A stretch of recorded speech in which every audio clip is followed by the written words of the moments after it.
Di musim penghujan ini, saudara, sejumlah wilayah di DKI Jakarta telah mulai tergenang banjir. Cuaca ekstrim yang tengah terjadi ini pun membutuhkan kewaspadaan keseluruhan, khususnya masyarakat.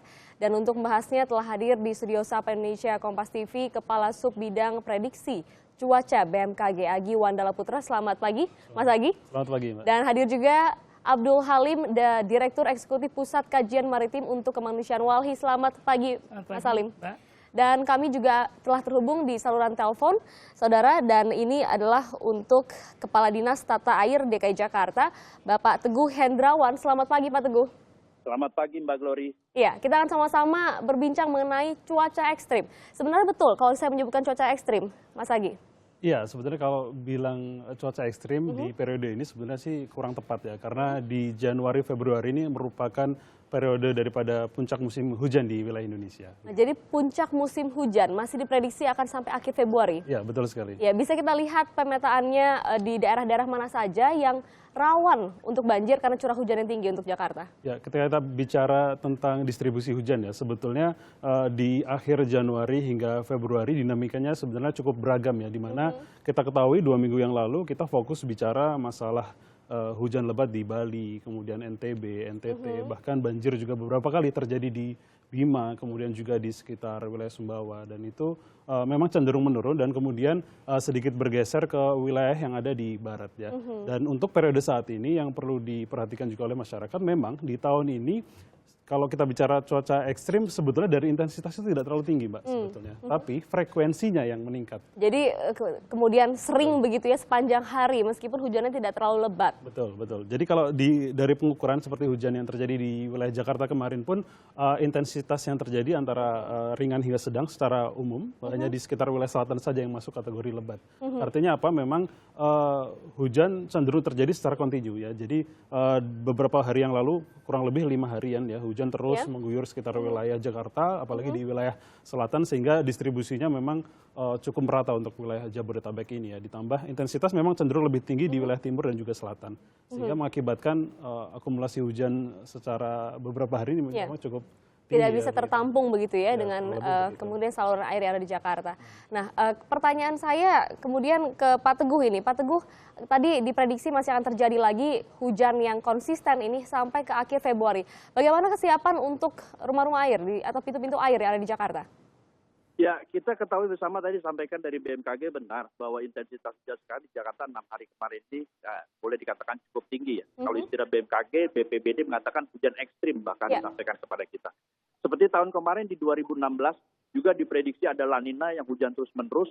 Nah, tahun 2017 hujan ekstrim yang melanda Jakarta. Kesiapan kita ini ya tidak berpengaruh terhadap mau La Nina, mau hujan ekstrim atau apa, tapi dari Dinas Sumber Daya Air terus melakukan yang namanya pembenahan, refungsi saluran, kemudian pemeliharaan, perawatan terhadap program-program normalisasi, sehingga itu terus kita kejar agar pencapaian yang namanya debit hujan tinggi maupun apa itu bisa kita tanggal lagi. Pak Teguh, tapi nyatanya beberapa daerah di Jakarta masih terendam dan pagi ini kami masih menerima laporannya meskipun lebih cepat begitu katanya surut dibandingkan beberapa waktu yang lalu, tapi tetap tergenang air dengan kondisi yang cukup parah. Ini apa yang kemudian menjadi kendala di tata air yang Anda temui? Terendam itu masih titik beratnya ada di wilayah Kampung Pulo, RW 1, 2, 3, 4, termasuk gang arus di daerah Keramat Jati. Ini merupakan areal program normalisasi Kali Ciliwung. Yang kita ketahui bersama bahwa program normalisasi Kali Ciliwung yang dilakukan oleh Kementerian PUPR bekerja sama dengan Pemda DKI ini menginjak tahun keempat. Proses pembangunannya ini sampai dengan tahun sekarang ini baru pencapaiannya 40%. Nah, kita jangan melihat dari bagaimana sekarang banjir atau bagaimana di daerah-daerah yang seperti dari saya sampai katakan tadi itu loh. Tapi bagaimana progres bahwa yang dulunya 2 tahun kemarin ketika hujan itu bisa paling tidak 3 hari, kita bisa hitung sekarang paling lama 3 jam. Ya, semakin menurun begitu ya Pak ya? Ya, artinya progres yang kita lihat jangan melihat karena istilah di situ masih aja banjir. Nah, perlu kita ketahui bahwa yang namanya program normalisasi itu tidak semudah yang kita bayangkan karena prosesnya cukup panjang. Bisa dibayangkan 4 tahun saja pencapaiannya baru mencapai 40%. Itu pun sudah bisa mengatasi paling enggak banjir yang Mbak katakan 3 jam. Kalau pencapaian itu bisa sampai 100%, kita jamin nggak akan ada banjir di Jakarta. seperti tadi dikatakan juga oleh BMKG Pak Teguh bahwa hujan yang dengan konsistensi cukup panjang ini masih akan terjadi sampai akhir Februari. Lalu bagaimana dengan daerah-daerah yang pagi hari ini atau kemarin malam, kemarin sore masih terendam? Ada antisipasi khusus, Pak? Oh iya pasti, kita sudah mapping lokasi-lokasi rawan genangan yang seperti disampaikan. Memang intensitas ini cenderung memang tingginya di wilayah selatan sama di wilayah timur seperti tahun kemarin. Ya. Kita ketahui kemarin kan 2016 kali Kerukut Kembang, wah jadi headline cerita di mana-mana, ya kan? Kemudian tahun ini juga bergerak masih di wilayah timur, normalisasi Kali Ciliwung ada di titiknya dari mulai hulu sampai hilirnya, ya kan? Nah seperti itu. Antisipasi yang kita lakukan sudah pasti kita menyiapkan peralatan sarana prasarana yang ada. Alat-alat kita, pompa mobil standby di lokasi bisa dicek di situ, ditambah dengan petugas. Dipastikan semua beroperasi ya Pak ya, pompanya ya? Oh pasti. Kalau nggak beroperasi pasti itu nggak jalan lah. Genangan nggak sampai 3 jam, pasti lebih kalau nggak ada operasi. Baik Pak Teguh, kita tahan dulu, saya menuju ke Walhi ini. Tadi dikatakan lokasi yang sama 2016, kemudian 2017 ini sama terendam kembali.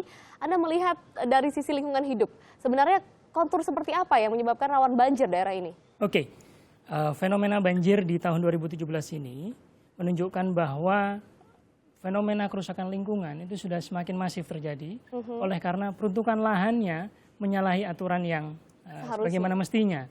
Aturan kawasan hijau kemudian diubah menjadi kawasan pemukiman, perdagangan, bahkan industri. Itu kemudian mengurangi aliran air untuk segera keluar mencapai Teluk Jakarta.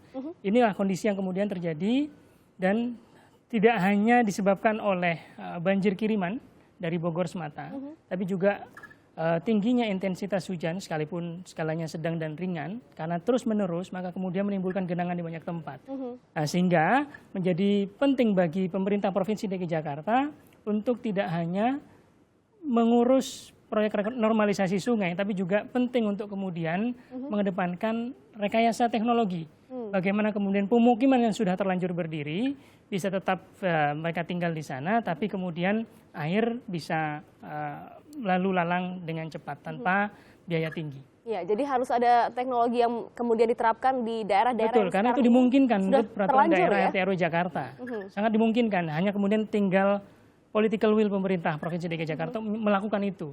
Tidak hanya kemudian berkonsentrasi pada urusan normalisasi sungai dengan cara menggusur warga DKI Jakarta. Ya, ini sudah sempat disampaikan ke pemerintah dari Walhi? Kami sudah menyampaikan ini berulang kali, bahkan ke Dinas Tata Air Jakarta, agar kemudian tidak hanya berkonsentrasi sekali lagi pada urusan normalisasi, tapi lebih penting adalah bagaimana menyelamatkan manusianya dengan mengedepankan solusi rekayasa teknologi tadi. Baik, saya coba tanyakan ke Pak Teguh lagi.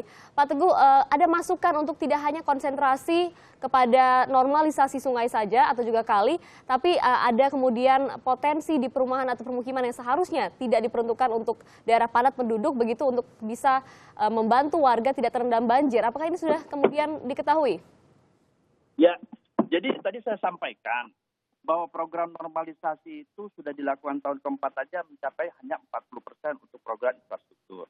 Nah, kita ada opini lain, second opinion lain terkait dengan pemanfaatan aset kita. Kita punya ada 108 waduk situ embung yang tersebar di 5 wilayah kota di DKI Jakarta. Nah, itu yang akan kita optimalkan pemanfaatannya sebagai sarana di luar yang namanya untuk katakanlah tadi dibilang penertiban. Nah, ini sebagai alternatif lain kita untuk bagaimana memanfaatkan waduk situ embung. Ketika musim hujan itu sebagai tampungan air, ketika musim kemarau kita bisa bagi air. Termasuk tadi mungkin disampaikan teman dari Walhi tadi terkait dengan teknologi yang ada. Seperti itu. Ada pembaruan Pak dari tahun-tahun yang lalu untuk teknologi yang kemudian diterapkan untuk mengatur setidaknya aliran air yang ada di Jakarta ketika khususnya banjir tiba? Oh iya, makanya dari hulu hilir yang tadi saya sampaikan, waduk-waduk yang sekarang kita kerjakan, alat-alat berat kita semua sekarang sedang melakukan pengerukan, itu salah satu upaya preventif kita mengurangi debit air yang sudah ada. Ketika Katulampa dikirim ke Jakarta, kemudian intensitas hujan tinggi, apalagi laut nanti kita lihat katakanlah tinggi dropnya. Nah ini kita alternatif itu yang kita berdayakan. Jadi kita membuat semacam crossing-crossing baru supaya air itu terkoneksi masuk di dalam waduk-waduk. Ini sedang berjalan semuanya. Makanya bisa kita lihat sekarang, kenapa air sekarang cenderung lebih cepat surutnya, kemudian bagaimana air juga bisa kita nanti pemanfaatkan untuk hal lainnya. Baik, Pak Teguh, yang kita pertanyakan juga untuk antisipasi ke depan adalah bagaimana kondisi di hulu atau di Katulampa pada saat ini. Ada informasi terkini, Pak, yang bisa disampaikan pagi hari ini? Sampai jam 5 pagi tadi kita dapat informasi, kebetulan kita memang pasang CCTV, Satgas di sana, ini masih siaga 4, kondisinya juga udah cukup bagus lah untuk di Katulampa. Kan kemarin sudah dikirim, siaga 2 masuk ke Jakarta jam 2 pagi kemarin. Ya kan? Jadi ketika hujan tinggi, Katulampa kirim kemari, itu kita bisa lihat ya terdampak terhadap Kampung Pulo, kemudian di SMA Negeri 8 Bukit Duri yang notabene dia berada di pinggir Kali Ciliwung, tapi untuk limpasan lainnya sampai dengan Pluit, sampai dengan Ancol, semuanya terkendali. Baik, jadi prediksi untuk beberapa waktu ke depan ini terhadap dengan kondisi di Katulampa bagaimana, Pak? Ya, kita prediksi ke depan tadi sampaikan BMKG, curah hujan masih sampai dengan akhir Februari, ya kita kerja keras ya untuk melakukan pembenahan, baik itu yang namanya saluran mikro, skala menengah maupun skala makro. Semuanya kita bersihin. Kita sebarkan dari sedimen sampah, lumpur, semuanya. Supaya ketika hujan tinggi, tampungan air ini bisa ditampung dengan baik.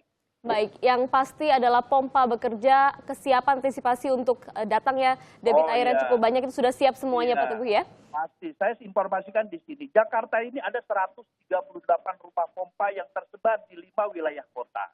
Jumlah pompa kita dari skala 1 meter kubik sampai dengan 6 itu ada 400 pompa mesin. Belum ditambah kita pompa mobile yang standby di lokasi-lokasi yang tadi sampaikan Kampung Pulo, Gang Arus, ya kan, di Bukit Duri, ya kan. Nah ini semuanya insya Allah bekerja dengan baik. Karena pemeliharaan perawatan semua alat-alat sarana kita, semua kita pelihara dengan baik. Ya, baik. Terima kasih Pak Teguh Hendrawan bergabung di Sapa Indonesia pagi hari ini. Kita akan bahas lebih dalam lagi. Kalau tadi dikatakan kesiapan sudah ada. Daerah rawan banjir Jakarta yang beberapa tahun lalu atau yang tahun lalu saja terendam sudah mulai bisa diatasi. Ada kekhawatiran dari Walhi untuk daerah-daerah rawan lain selain yang sudah disebutkan? Ya, saya kira kekhawatiran warga Jakarta akan semakin tinggi oleh karena rencana pembangunan tanggul laut raksasa disertai dengan 17 pulau buatan di dalamnya. Karena ini akan kemudian menambah atau mengurangi lebih tepatnya mengurangi jalur keluarnya air hingga ke Teluk Jakarta. Oleh karena itu kemudian kami dari Pusat Kajian Maritim untuk Kemanusiaan yang sering juga bersama dengan Walhi meminta kepada pemerintah di Provinsi DKI Jakarta untuk tidak meneruskan proyek ini oleh karena pengendalian banjir justru akan semakin parah oleh karena adanya proyek ini. Tapi bagaimana dengan dampaknya jika ini dihentikan? Apakah kemudian lebih memperburuk ekosistem yang ada dibandingkan dengan jika diteruskan begitu? Saya kira ada solusi lain yang bisa dilakukan oleh pemerintah Provinsi DKI Jakarta berkenaan dengan pengolahan sumber daya alam di Teluk Jakarta. Yang pertama misalnya melakukan revitalisasi terkait dengan banjir, potensi banjirnya besar, sesuai dengan data yang juga dikeluarkan oleh BMKG, lebih kepada banjir rob yang timbul dari arah laut, bukan banjir kiriman dari arah hulu, dalam hal ini Bogor misalnya. Sehingga yang perlu dilakukan adalah cukup melakukan penanggulan setinggi 1 meter di bibir pantai untuk mencegah rob, kemudian membuka ruang yang selama ini sudah salah peruntukan lahannya, agar kemudian air bisa cepat lalu lalang hingga kemudian bermuara di Teluk Jakarta. Itu yang perlu dilakukan, bukan kemudian menanggul di tengah, karena justru akan menimbulkan sedimentasi yang cukup besar sehingga menyulitkan aliran air sungai dari hulu menuju hilirnya. Ya, nanti kita akan lihat juga tidak hanya beberapa daerah yang tadi sudah diprediksi akan semakin parah ditambah bagian Teluk Jakarta, tapi juga ada perakiraan yang diberikan oleh BMKG untuk kedepannya. Apakah Februari ini hanya daerah di Jakarta saja? Daerah mana lagi, kota-kota lain yang kemudian berpotensi terendam banjir karena hujan yang cukup deras dan juga konsisten? Kami akan kembali usai jeda.